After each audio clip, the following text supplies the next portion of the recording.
Tubifuriza umugoroba mwiza cyane nanone nshuti banywanyi b'ibiganiro byacu bamurereye hose mu bice bigiye bitandukanye turabahaye ikaze mwese. Turi mu mugoroba wo kuri uyu wa kabiri turi ku igenekerezo y'umunani ukwezi n'ukw'icumi umwaka wa 2024 turabahaye ikaze mwese batwumviriza bari ngaha mu gihugu cacu ciza c'u Burundi mu karere k'ibiyaga binini ndetse no hirya no hino ku isi. Turagarutse ngaha kuri no mbonesha kure ya channel yanyu Burundi News TV, mbonesha kure himwe rudende hibandanya kwashikiriza amakuru akomeye cyane amakuru yihuta agezweho aravugwa mu bigendanye n'umutekano, politike, diplomasi ndetse n'ibindi bigiye bitandukanye. Ikaze dore ingingo nkuru rero tugiye kugarukaho by'umwihariko muri uno mwanya. Hari amakuru kandi hari amakuru akomeje kugenda aradushikira ndetse aradusomera muri uno mwanya, aho bivugwa ko abagwanyi ba Red Tabara bariko baritegura kugaba ibitero bikomakomeye cyane. Biravuga ko ari igitero cy'ubugome ndetse bivugwa ko ngo gisoba kuzibasira ibigo bimwe na bimwe bya gisoda nga mu gihugu cy'u Burundi, ndetse by'umwihariko abariko baratanga aya makuru bakaba bavuga ko by'umwihariko ari igitero kiza kwihorera ku kindi Red Tabara herutse kugabwaho nk'uko amakuru akomeza kugenda aradusomera. Ni Red Tabara yakunze kuzengereza ndetse no guhangamura by'umwihariko igisoda cy'u Burundi, ndetse kenshi baba bagwanira ku butaka bw'u Burundi ndetse no ku butaka bwa Kongo. By'umwihariko abasoda ba Red Tabara bakomeje kugenda bagaragaza ko bafise ingufu ndetse by'umwihariko banarenze ubushobozi ndetse n'amayire yo ku mirongo y'imbere ku rugamba igisoda cy'u Burundi. Amakuru kandi yihuta akomeza kugenda aradushikira cyangwa se aradusomera muri uno mwanya, akaba avuga ko Red Tabara herutse kugabwa igitero gikomakomeye cyane n'ingabo z'u Burundi zifatanyije n'abamayimayi ndetse na FDLR zaba zigiye kwihorera ku buryo bukomeye cyane. Nakaba ariyo mpamvu rero bivuga ko u Burundi bukomeje kugenda burakaza ingamba z'ubwirinzi. Ibi kandi mu gihe biriko birategurwa hari uwitwa General Irunga akaba yitandukanye General Tabara yihuza n'undi mutwe muri rusange. Umugwanyi wo mu muhari wa Mayimayi by'umwihariko witwa General Irunga ukorera mu misozi yo muri teritwari ya Uvira mu ntara Kivu y'Amajyepfo yitandukanyije n'umuhari wa Red Tabara ajya gufatikanya n'inyeshamba za Gumino zikorera mu Rurambo. Ni mu gihe by'umwihariko Red Tabara nayo ikomeje by'umwihariko gukora iyo bwabaga ndetse by'umwihariko no kubaka ndetse no kongera umubare munini w'abasoda mu rwego rwo kugira ngo ibashe guhangana ku buryo bukomeye cyane, ndetse by'umwihariko aha bakomeze kugenda bahangana by'umwihariko bakomeze kugenda by'umwihariko bahangana n'ibibazo bikomakomeye cyane nga mu gihugu cy'u Burundi. Ni mu nyuma y'uko rero u Burundi bukomeza kugenda bugaragaza ndetse buranerekana neza ko by'umwihariko bukomeje kugenda buragaragaza ko bwiteguye guhangana na Red Tabara. Abantu benshi ntibajya umunwa mu kugaragaza ko General Major Evariste Ndayishimiye ari umwe mu bategetsi by'umwihariko badafise ubushobozi bwo guhangana n'iterabwoba, aho bivuga ko by'umwihariko imihari iri muri Kongo irwanya ubutegetsi bwa Kongo ibaye by'umwihariko ari kugwanya u Burundi bwaba bwarafashwe kera. Amakuru akomeza kugenda aradusumira kandi aravuga ko inzego z'umutekano z'u Burundi mu nyuma y'uko zamaze kugenda zimenya amakuru y'uko Red Tabara yabo iriko by'umwihariko igiye gutegura ibitero karundura bikomakomeye cyane yaba iriko irakora iyo bwabaga mu rwego rwo kugira ngo by'umwihariko babashe kuba bozahangana nabo. Hari amakuru ariko aravugwa by'umwihariko nga mu gihugu cacu c'u Burundi, by'umwihariko hari abantu batari bakeya by'umwihariko bamaze imyaka n'imyaniko bamaze igihe baranyurujwe n'urwego rujejwe iperereza nga muri kino gihugu cacu c'u Burundi. Abanywanyi bo mugambwe CNL yaho zirongowe n'umutama Honorable Agathon Rwasa kwishika ubu ngubu bakaba baraburiwe irengero, ndetse urwego rujejwe amatohoza nga mu gihugu cy'u Burundi rukaba rutarigeze rugira icyo rutatangazaho cyangwa se ngo rugaragaza aho bari. Mu Burundi harakomeza kwibonekeza ibibazo bigendanye no kunyuruza abantu ndetse n'ibindi bibazo bigiye bitandukanye bisa n'ibyo ngibyo, ibyo benshi bashimangira ndetse bakanagaragaza ko ari akamaramaza, ndetse aho bakomeza kugenda bashimangira ndetse bakerekana yuko inzego z'umutekano z'u Burundi zari zikwiye gukora iyo bwabaga kugira ngo zibashe kuba zovanaho ibyo bintu. Benshi barashinza imbonerakure ndetse n'abandi bategetsi bagiye batandukanye ko bari bamwe mu bantu bakomeje kugenda baratuma ibintu birushaho kuzamba ndetse no kuba bibi cyane nga muri kino gihugu cacu ciza c'u Burundi. Tugaruke no ku yandi makuru akomeje kugenda aravugwa by'umwihariko ku butaka bwa Repubulika Iharanira Intwaro Rusange ya Kongo. Biravugwa ko by'umwihariko hari abasoda baherutse gukatirwa ubwo gupfa bazira telefone. Iyi telefone barayizira bate? Uraza kubisonokirwa muri aya makuru.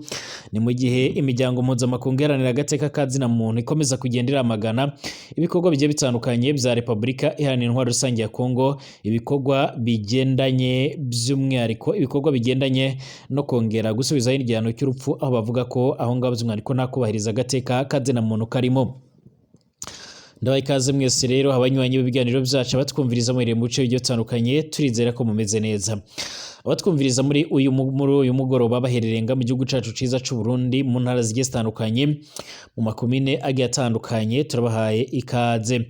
Hari abatwumviriza kandi bari mu karere k'ibiyaga binini cane hano mu bihugu by'abanyi, abatwumviriza bari mu Rwanda, abatwumviriza bari muri Congo, muri Uganda, Tanzania, Kenya ndetse n'ahandi, bari muri Zambia, Zimbabwe, Afrika y'Epfo, Somalia ndetse na Sudani, mu bindi bihugu byo mu burengero bwa Afrika, abari ku mugabane w'Uburaya, Aziya, Australia, Amerika ndetse n'ahandi hose, turabahaye ikaze. Wiriwe canga se waramutse cyangwa umugoroba mwiza bigendanye nawe uherereye, turaguhaye ikaze nga kuri Burundi News TV, mbonesha kure imwe rugende ibandanya kugushikiriza amakuru akomeye cyane yihuta agezweho adakuza amaguru hasi atari ivumbi, agaruka ku mutekano, politike, diplomasi ndetse n'ibindi bigiye bitandukanye. Niba rugambye mbere ushenga hari option kwanditse sabone kugira ngo ucaronka amakuru n'ibiganiro byacu, ubane natwe 5 kuri 5. Ikaze tuyatangurire nga muri kino gihugu cacu ciza c'u Burundi. Amakuru agera ku nzego z'umutekano n'igisoda c'u Burundi aravuga ko Red Tabara ariko irategura igitero simusiga, ni igitero karabutaka, igitero karundura, bivuga ko gishobora kuzibasira ibigo bimwe na bimwe canga se amakampu ya gisoda nga mu gihugu c'u Burundi. Ni igitero Red Tabara yavuze ko izihorera by'umwihariko mu nyuma y'uko yerutse kugabwa igitero gikomakomeye cyane, by'umwihariko igitero cyagabwe n'ingabo z'u Burundi zifatanyije n'abamayimayi n'aba FDLR, aho kandi Red Tabara yavuze ko yakiciyemo abaharugwa muri 20 mu ngabo z'u Burundi. Red Tabara kandi bivuga ko ikomeje kugendera igitutu ubutegetsi bwa General Neva, imusaba by'umwihariko gukora iyo bwabaga kugira ngo ubutegetsi bubashe gusangirwa na buri wese, mu gihe bigaragaza ko nga mu gihugu c'u Burundi ubutegetsi bwikubiye na mu bwoko bw'abahutu. Dere yuko by'umwihariko gushika ubu ngubu banavuga ko bifuza yuko amasezerano y'Arusha muri Tanzania agomba gushyirwa mu ngiro, bitaba ibyo ngibyo ibintu bigakomeza kugenda birahindura isura. Ni Red Tabara yakomeje kugaba ibitero mu bihe bigiye bitandukanye guhera umwaka uheze 2023 gushika no muri uyu mwaka. Ibitero bigiye bitandukanye byagiye bibasira ibigo bimwe na bimwe by'igisoda c'u Burundi, ndetse abasoda benshi bagiye baranasiga ubuzima.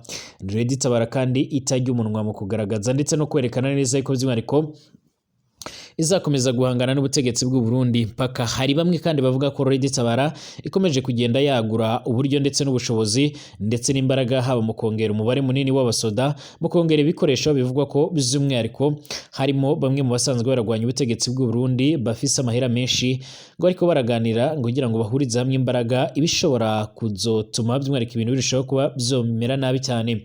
Ku bantu bibuka uwitwa Hussein Rajab, n'umwe mu banyepolitike bahoze barakomenga mu gihugu c'u Burundi, yamaze guhunga igihugu, n'umwe mu bantu bigeze gufatirwa nga mu gihugu c'u Burundi imodoka ndetse n'amapikipiki yagombaga kwifashishwa mu bikorwa byo kudobya amatora.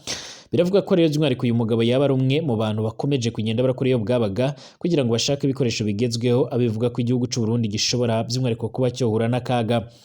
Ibi kandi bishobora kongera gutanga urupfu, amarira ndetse n'agahinda n'imiborogo nga mu gihugu c'u Burundi, mu gihe n'ubundi abaturage canke abanyagihugu basanzwe batorohewe n'ibikorwa bimaze imisi birakogwa, cane cane n'ubuzima buzimvye bumaze imisi buribonekeza nga muri kino gihugu cacu ciza c'u Burundi.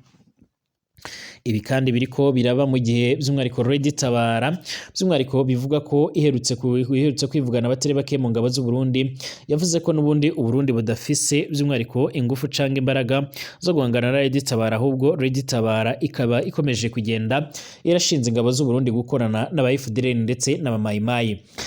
Mu nyuma y'ivyo ngivyo kandi nyina nkuko n'intango yenda bivuga, witwa General Irunga yitandukanyije na Red Tabara yihuza n'undi muhari. Umugwanyi wo mu mutwe wa Mayimayi wita General Irunga ukorera mu misozi yo muri teritwari ya Uvira mu ntara Kivu y'Amajyepfo, akaba yitandukanyije n'uyu muhari wa Red Tabara urwanya ubutegetsi bw'u Burundi, ajya gufatikanya n'inyeshamba za Gumino rero zikorera mu Rurambo. Imyaka iraheze 3 by'umwihariko yarishize General Irunga wo muri Mayimayi yitandukanyije na mugenzi we by'umwihariko General Sheba, umuvandimwe wa General Mushombo wishwe arashwe mu mu nyuma yo kugabwaho rero yo kugambanirwa nk'uko amakuru rero ava muri ivyo bice yakunze kugenda arabivuga.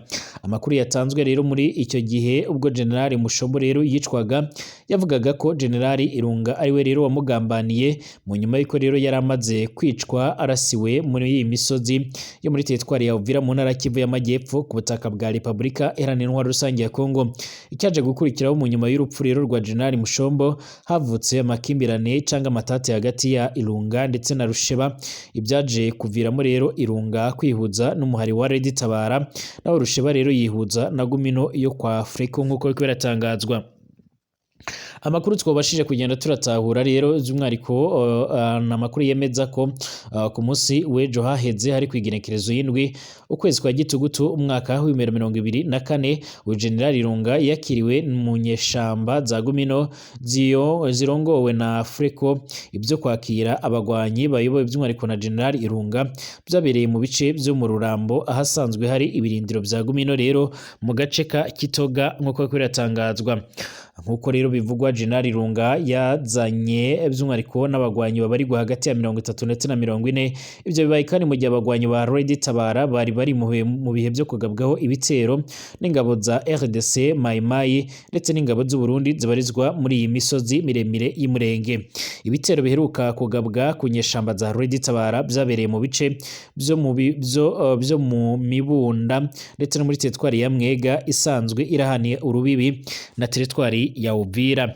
Reka nkwibutse kandi ko by'umwariko ivyo bibaye mu gihe abagwanyi ba General Rusheba bagikorana neza n'inyeshamba za Gumino nk'uko aya makuru akomeza kugenda aradusumira.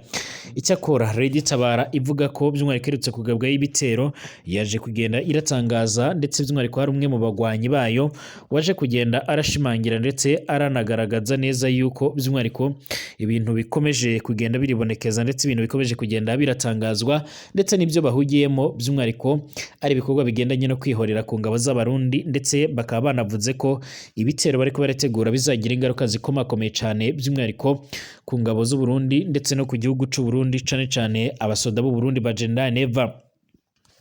Amakuru kandi akomeza kugenda aradusumira canke aradushikira muri no mwanya aravuga ko by'umwariko u Burundi nabwo bwamaze kugenda baramenya aya makuru, ndetse bukaba bukomeje kugenda burakora iyo bwabaga mu rwego rwo kugira ngo babashe kuraba uburyo bohangana n'ibyo bibazo byose.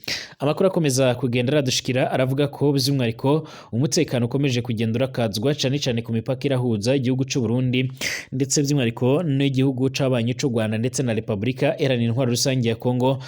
Red Tabara iyije rero nga mu gihugu cacu c'u Burundi izanye igitero giturumbuka ku buryo gisigamwe imvune canga se by'umwariko kikaza by'umwariko kigahitana abasoda benshi nk'uko amakuru akomeza kugenda aradusumira. Ni mu gihe kandi binavuga ko iyi Red Tabara ikomeje kugenda irubaka ubushobozi bukomakomeye cyane, aho ikomeje kugenda irabona abafatanya bikorwa bakomeje kugenda barayiyungaho buri rusange. Imyaka ine irarumenye iperereza ryo mu Burundi ngari tavuze iyo ryashyize abanywanyi batanu ba CNL bo muri komine Kiganda nk'uko amakuru akomeza kugenda aradushikira canga se nk'uko amakuru akomeza kugenda aradusumira. Ubutegetsi bwa General Neva rero bwarakomeje kugenda bwibonekezamo by'umwariko ibigendanye no kunyuruza abantu. Dusubira inyuma gatoya kwigenekerezo y'umunani Gitugutu 2020 intwaro ya Perezida Evariste Ndayishimiye yari ikiri nshasha rero abarundi bari bafise icizere ko Evariste Ndayishimiye yaraje rero guhagarika amabi yaranze intwaro ya Petero Nkurunziza na cane ibijyanye no kunyuruza abantu bakaburwa irengero. General Ndayishimiye kandi yati ikimenyetso cyayo mabi adasanzwe y'intwaro ya Nkurunziza niwe rero yatwara iperereza mu ntara ya Mwaro.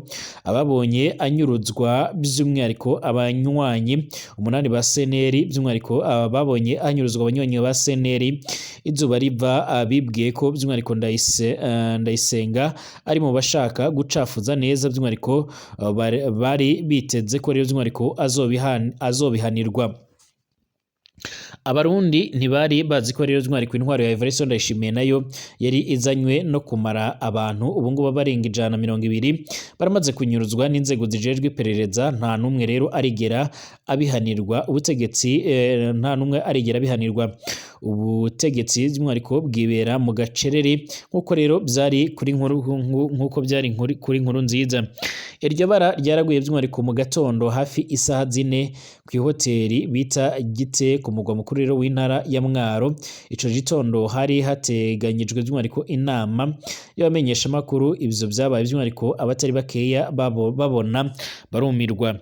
Aho rero by'umwihariko aho hantu hari hahuriye rero by'umwihariko abanywanyi ba CNL 8 bose bava muri komine Kiganda mu ntara ya Muramvya, ariko kandi babiri muri bo bariko barakorana n'iperereza wabatumye ko by'umwihariko yari uwitwa Jean Marie Ntakarutimana yahoze agwana muri FRN. Yanabuze mu gipolisi cy'u Burundi. Uyu niwe rero yakoranye na General Ndayisenga mu guta mu mutego rero abo bantu bose. Mu gihe abashika indwi rero bari bicaye basangira, niho Gerard Ndayisenga yahashika by'umwihariko n'umugwi w'abapolisi bashika rero bajyamika hasi baba seneri barababoha, baranabafashe. Umwe rero mu bari babunguruje ku mapikipiki we by'umwihariko yari yasigaye hanze nk'uko biko yatangazwa. Abafashwe uwo munsi ni Marite Bukuru rero yahoze arongoye FRN ya Rwasa mu ntara ya Muramvya, akaba ni umwigisha w'igihugu nk'uko bikomeza kugenda biragaragara. Hari n'undi witwa Mawe n'Imana, umwigisha akaba n'umunywanyi wa CNL. Icyo gihe niwe yari yunguruje Marite Bukuru by'umwihariko ku ipikipiki. Philbert Ndayiragije umunyeshuri yari aherutse kurangiza amashuri yisumbuye, akaba n'umunywanyi wa CNL. Jerive Nteziryayo yahoze ku rugamba by'umwihariko yasubijwe mu buzima busanzwe, akaba n'umunywanyi wa CNL. Aristide Nimubona rero umunywanyi wa CNL. Tite Nsabyimana umunywanyi wa CNL na Jean Marie Ntakarutimana yari yitwa umunywanyi wa CNL, ariko akaba yikorana by'umwihariko akaba yarakorana n'itohoza. Abafashwe bajyanywe by'umwihariko muri kamyoneti Toyota rero Hilux double cabine zifise ibiyo bitabona by'umwihariko. Mu mwanya wa mbere Jean Marie Ntakarutimana yarafashwe mu bandi, ariko by'umwihariko atamisi ihaciye yaciye yitahira muhira. Mu nyuma arasubira aranafatwa amara igihe anyegejwe, ariko ubu ngubu yarasubiriye kuboneka muhira ataco yinona nk'uko biko biragaragara. Abafashwe bacishijwe i Bujumbura mu cicaro c'iperereza. Umugoroba ugeze baca bajanwa rero i Rusizi mu ntara ya Cibitoke. Umwe rero muri abo ngabo Tite Nsabyimana yarashoboye kurokoka yita mu Rusizi yambaye amapingo by'umwihariko. Bukeye atorwa n'abanyagihugu bagiye kurima, bamujana ku biro by'iperereza mu Cibitoki, aho niho rero yatorokeye nk'uko biko biratangazwa. Imyaka ine iraheze rero by'umwihariko iperereza ritavuze iyo ryashyize abo banywanyi bashika muri 5 barimo Marite, barimo Philippe, barimo Jerive ndetse na Aristide.